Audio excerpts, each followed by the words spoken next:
The distant hum of helicopters rolled across the Nevada desert base. The blazing sun beat down on the tarmac, casting long, sharp shadows across the hangars and barracks.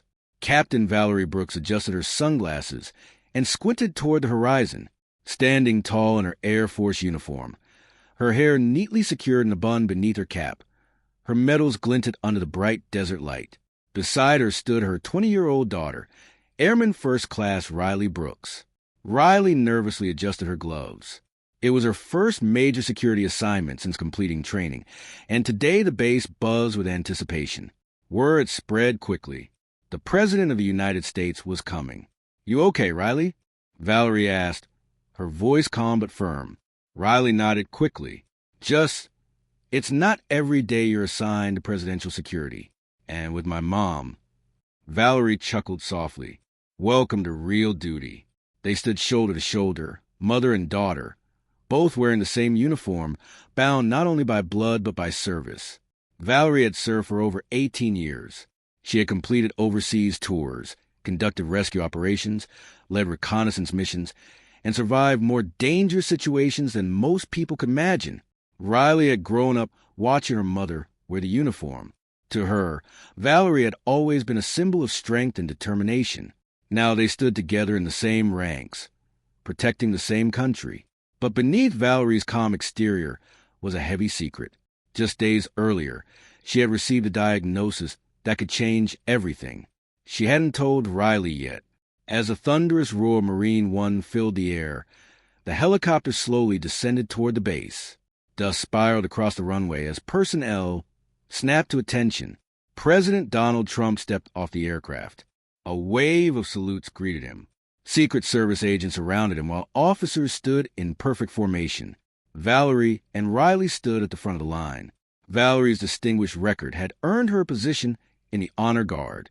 Riley had been allowed to join due to her outstanding performance, and unofficially, perhaps because of her mother's reputation.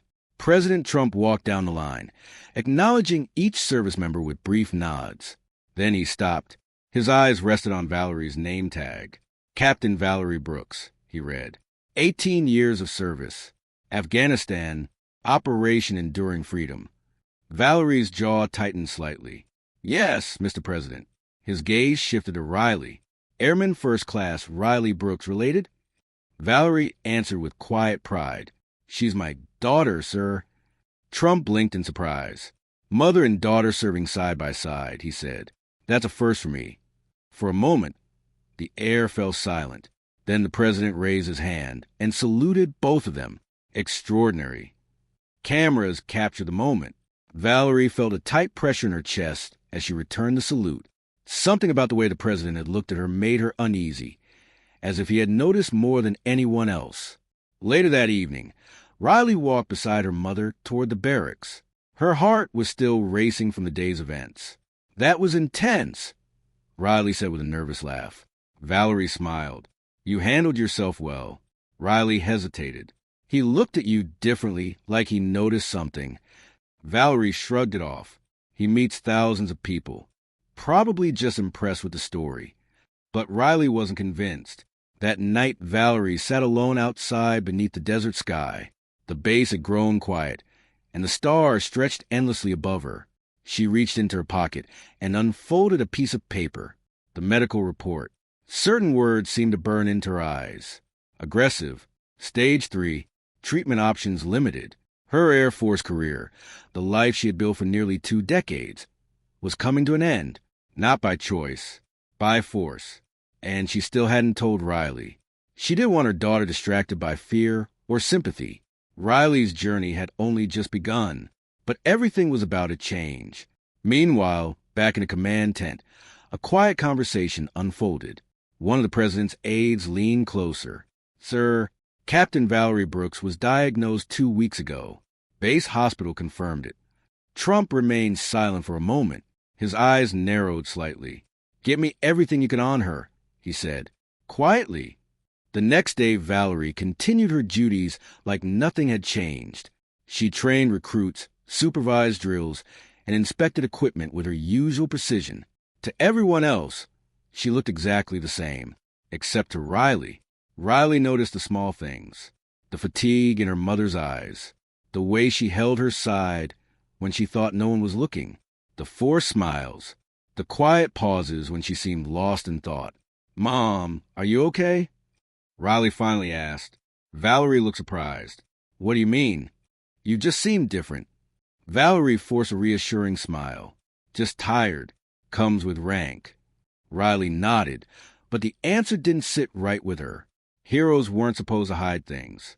Back in Washington, President Trump reviewed a confidential briefing, decorated service record, Medal of Valor, multiple life-saving missions, now battling cancer while still serving.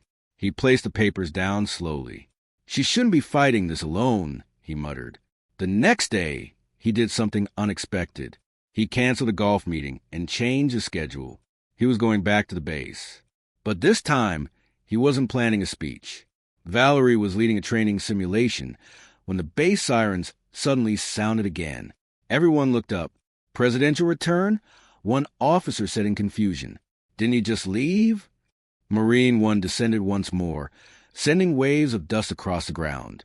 President Trump stepped out, wearing a windbreaker instead of his formal suit. No podium, no ceremony. He walked straight toward Valerie and Riley. "Captain Brooks," he called. Valerie stepped forward and saluted. "Sir, welcome back." Trump returned the salute, then motioned toward Riley. "You too, Airman." The entire base watched as he gestured for them to follow him. "Walk with me." No cameras, no aides, just the three of them walking between the hangars. Valerie felt a knot tighten in her stomach. "Is something wrong, sir?" she asked. Trump glanced at her. His voice lowered. "I know about your diagnosis." Valerie stopped walking. The desert wind whispered between the buildings. Trump turned back toward her. "Why didn't you tell your daughter?" Valerie swallowed. "Because I didn't want to distract her," she said quietly. "She's just starting her career." Trump nodded slowly. "I respect that," he said, "but you don't have to carry it alone." Then he said something neither of them expected. "I'm breaking protocol." Both women stared at him. "You're coming with me?" Valerie blinked in disbelief. "Sir, we're on duty." He waved a hand dismissively. "Consider this a direct order." Then he looked at Riley. "Grab your gear. Temporary leave approved." He paused before adding, "Right now, family comes first." The flight to Washington felt surreal. Riley sat beside her mother aboard the presidential aircraft. Try to process everything that had happened. Valerie stared silently out the window. "I didn't want you to find out like this," she whispered. Riley gently took her hand. "You should have told me." Valerie looked down. "I was afraid you'd see me as weak." Riley shook her head. "You're my mom," she said softly, "and you've never been anything but strong." They landed at Andrews Air Force Base and were escorted in a secure motorcade to Walter Reed National Military Medical Center. Specialists were already waiting. New scans were performed. Tests were repeated. Experts reviewed every detail of her case. That night, Valerie sat quietly in her hospital room while Riley leaned against her shoulder. Neither of them spoke. They didn't need to. Elsewhere in the hospital, President Trump sat alone with a notepad. He began writing a letter by hand. Something personal. Something meant only for Valerie and Riley. The next morning, a nurse entered Valerie's room, carrying a sealed envelope. "From the president," she said. Valerie slowly opened it. Inside was a handwritten note. "Dear Captain Brooks, most people will never understand what it truly means to serve, especially while fighting a battle in silence. I may be the president, but today I'm simply a grateful citizen who witnessed a mother and daughter wearing the uniform with extraordinary courage. You have my respect. But more importantly, you have my help. Whatever happens next, you will not face it alone. Donald J. Trump." Inside the envelope was also a check, a personal donation large enough to cover every treatment expense. Valerie's eyes filled with tears. Riley read the letter too, finally understanding the burden her mother had been carrying alone. Sometimes, protocol had to be broken, not for politics, but for humanity. For the first time in weeks, Valerie felt the heavy cloud of fear begin to lift, not because the battle was over, but because she was no longer fighting it alone. That night, Valerie finally told Riley everything. about the diagnosis, the pain she had been hiding, the fear she tried to bury beneath years of discipline and duty, and the difficult choices that lay ahead. Riley listened quietly. She didn't cry. Instead, she looked at her mother and said something Valerie would carry with her forever. "I didn't join the Air Force just to follow you," Riley said softly. "I joined to stand beside you." The words settled deep in Valerie's heart. With her mother beginning treatment, Riley made an unusual request. She asked to be temporarily stationed at a nearby base in Washington, D.C. "I want to be close to her," Riley told her commanding officer. "If there's any way to make it happen." The request wasn't typical, but once again, word came down from higher up. "Approved," the officer said with a small, knowing smile. "Looks like you got friends in high places." Riley began working night shifts at the base, spending her days at the hospital helping her mother through recovery. During those long days, Riley's respect for Valerie grew even deeper, not just as a soldier, but as a fighter. One morning, Riley arrived at the hospital carrying 2 cups of coffee. To her surprise, she found President Trump sitting beside her mother's bed, speaking casually with her. He stood when Riley entered. "Your mom's giving me leadership advice," he joked with a grin. Riley smiled proudly. "She's the best there is." Trump looked at her seriously for a moment. "You've got her heart," he said.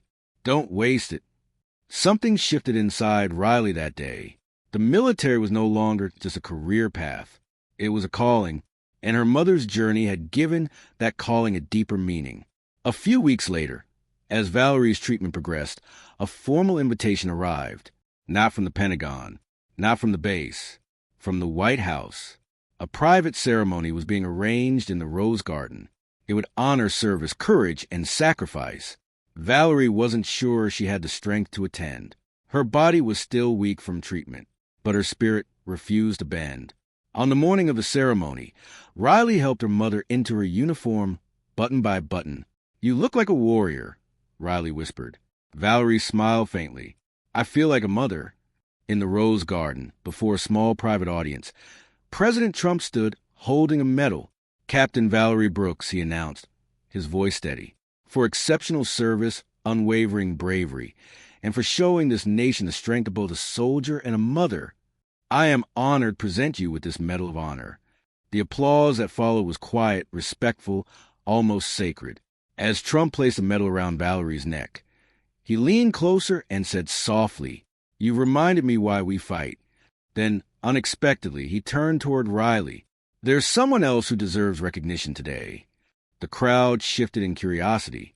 Trump held up a small velvet box. "Airman First Class Riley Brooks," he called. Riley stepped forward, stunned. "Your service may be new," Trump continued, "but your loyalty, courage, and devotion to your mother and to this country deserve recognition." Valerie's eyes filled with tears. Trump opened the box. Inside was a challenge coin bearing the presidential seal. Beneath it were engraved the words, "Strength through honor, unity through family." "I've never given one of these to an enlisted member in a moment like this," Trump admitted. "But sometimes protocol takes a backseat." Riley saluted. Trump returned the salute. Beside her stood Valerie, weak but proud. 2 women, 2 uniforms, 1 unbreakable purpose. As sunlight warmed the Rose Garden, everyone present felt something powerful shift in the air. Though the ceremony had been private, news of it quickly spread. Photos surfaced online. One image in particular went viral. It showed Valerie and Riley standing side by side beside the president, medals shining, holding hands. Headlines followed. "Mother and daughter in uniform. President breaks protocol to honor their courage." Support poured in from across the country. Letters from young girls dreaming of military service. Messages from veterans. Stories from military families. Even a U.S. senator quoted their story during a national address. Valerie felt overwhelmed. She had never sought attention. But if their story could inspire others, then it was worth it. During hospital visits, Riley often read messages aloud. "Mom, listen to this," she said one afternoon. "This girl says she enlisted because of you." Valerie smiled weakly. Then it was all worth it. A month later, Valerie's strength slowly began returning thanks to advanced treatments. One afternoon, she walked through the hospital garden when she heard someone call her name, Captain Brooks. She turned. It wasn't the president this time. It was Melania Trump, graceful and soft-spoken. She approached carrying a bouquet of white lilies. "I wanted to meet the woman who moved my husband," she said warmly. Valerie was stunned. "Mrs. Trump, I'm honored." Melania handed her the flowers. "You're a reminder that dignity still lives in uniform." They shared tea together in the garden. Later, Riley joined them. The three women talked about motherhood, sacrifice, and the quiet strength required of military families. Before leaving, Melania hugged Riley gently. "Your mother's heart beats in you," she whispered. "Never forget that." Not long after, Riley received a handwritten letter. It was from a widow in Alabama. Her son had died in service the previous year. The letter read, "I never understood why my son loved the Air Force so much. But after seeing you and your mother, I finally understand. Thank you." Riley held the letter tightly, tears in her eyes. Valerie read it twice. "Every moment in uniform was worth it," she said quietly. Their story was no longer just theirs. It belonged to every family who had ever said goodbye at the gates of a military base. Eventually, Riley returned to active duty, but she walked differently now. No longer in her mother's shadow. She walked beside her legacy. One night on patrol, she found a young cadet sitting near the barracks, quietly crying. "Hey," Riley said gently. "You okay?" The girl nodded nervously. "First deployment tomorrow, and no family came to see me off." Riley sat beside her. "You're not alone." They talked for hours. When the cadet finally stood to leave, she smiled. "I'll think of you and your mom when I fly out," she said. Riley saluted her. She was becoming the kind of leader her mother had always been. 6 months later, Valerie returned to service. Not for combat, but as a leadership mentor and motivational speaker. She traveled to bases across the country, speaking about resilience, duty, and family. One speech went viral. During it, she said, "Cancer tried to silence me, but I serve louder now. Because when your daughter wears the same uniform, you don't retire, you rise." She always ended her speeches with one simple question. "Who are you fighting for?" The question left room silent and changed lives. Soon after, Riley was promoted to senior airman. At the ceremony, Valerie pinned the insignia on her daughter's uniform herself. "You outrank my 20-year-old self now," Valerie whispered with a smile. Riley laughed. "I learned from the best." President Trump even sent a video message for the ceremony. "You may wear stripes," he said, "but you carry stars. Keep making this country proud." The room erupted in applause. Months later, Valerie and Riley were invited to the unveiling of President Trump's official portrait. Before the event, a staff member pulled them aside. "There's something you should see." Inside the presidential library hung a framed photograph. Their photograph. Beneath it were 3 words: service, sacrifice, family. Trump approached them. "I wanted your story to outlive headlines," he said. "People forget politics, but they remember people." Valerie smiled. "You broke protocol that day." Trump nodded. "Some rules are worth breaking." Eventually, Valerie retired from the Air Force, but she didn't disappear quietly. She wrote a memoir titled Wings of Two, a mother and daughter in uniform. Riley continued climbing the ranks, mentoring young recruits and advocating for stronger support systems for military families. Their story was eventually taught at the Air Force Academy, not as a lesson about war, but about love, courage, and sacrifice. Years later, at a memorial event honoring veterans, Riley stood before a large crowd as a decorated officer. In the front row, she noticed a young girl, no older than 10, wearing a homemade military uniform. The girl stood proudly and saluted. Riley stepped down from the stage and knelt in front of her. "What's your name, soldier?" The girl smiled shyly. "Valerie," she whispered, "like your mom." Riley's eyes filled with tears. She hugged the girl tightly. Then she looked up toward the sky. Somewhere, she knew, her mother was smiling. The legacy lived on. And sometimes the most powerful moments in history happen when protocol is broken and hearts are honored. The end.